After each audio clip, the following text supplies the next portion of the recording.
அதியமான் கோட்டை காளியம்மன் கோவில் திருவிழா கடைகளுக்கு அதிக வாடகை வசூலிப்பதாக புகார். தருமபுரி மாவட்டம் அதியமான் கோட்டையில் உள்ள பிரசித்தி பெற்ற காளியம்மன் கோவில் திருவிழா ஆண்டுதோறும் சித்திரை மாதம் நடைபெறுவது வழக்கம். நடப்பாண்டில் கடந்த மாதம் 28ஆம் தேதி காளியம்மன் கோவில் திருவிழா வெகு விமரிசையாக தொடங்கியது. கோவில் திருவிழாவையொட்டி மகா ரதம் எனும் காளியம்மன் கோவில் தேர் திருவிழா நடைபெற்றது. விழாவில் அதியமான் கோட்டை, நல்லம்பள்ளி, லலிகம், தேவரசம்பட்டி உள்ளிட்ட 50க்கும் மேற்பட்ட கிராம மக்கள் காளியம்மனை வழிபாடு செய்தனர். விழாவையொட்டி கோவிலுக்கு சொந்தமான இடத்திலும் தனியாருக்கு சொந்தமான இடத்திலும் திருவிழா கடைகள் 15 நாட்களுக்கு நடைபெறுவது வழக்கம். நடப்பாண்டும் 70க்கும் மேற்பட்ட கடைகள் கோவில் திருவிழாவை ஒட்டி அமைக்கப்பட்டிருந்தது. இந்த நிலையில் திருவிழா முடிய இன்னும் ஒரு சில நாட்களே உள்ளதால் திருவிழா கடைகளுக்கு அதிக சுங்க கட்டணம் கேட்பதாக புகார் எழுந்தது. இது குறித்து திருவிழா கடை உரிமையாளர்கள் கூறும்போது, கடந்த ஆண்டு 4500 ரூபாய் வாடகை கட்டியுள்ளோம். ஆனால் நடப்பாண்டில் அதே இடத்திற்கு பல மடங்கு உயர்ந்து ரூபாய் 30,000 முதல் 40,000 வரை வாடகை கேட்கின்றனர். இல்லை என்றால் தொழில் நடத்த முடியாத சூழல் ஏற்பட்டுள்ளது.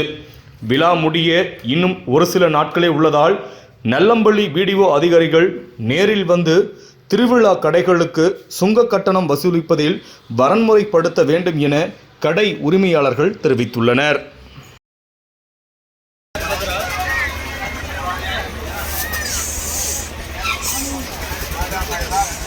வாங்க சார், வாங்க வாங்க.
இதை விட இதாம நல்லா இருக்கு.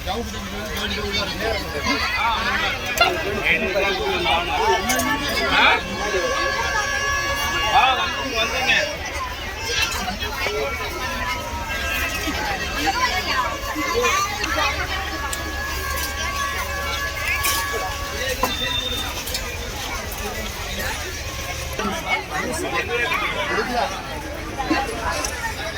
இங்கெல்லாம் இந்த மாதிரி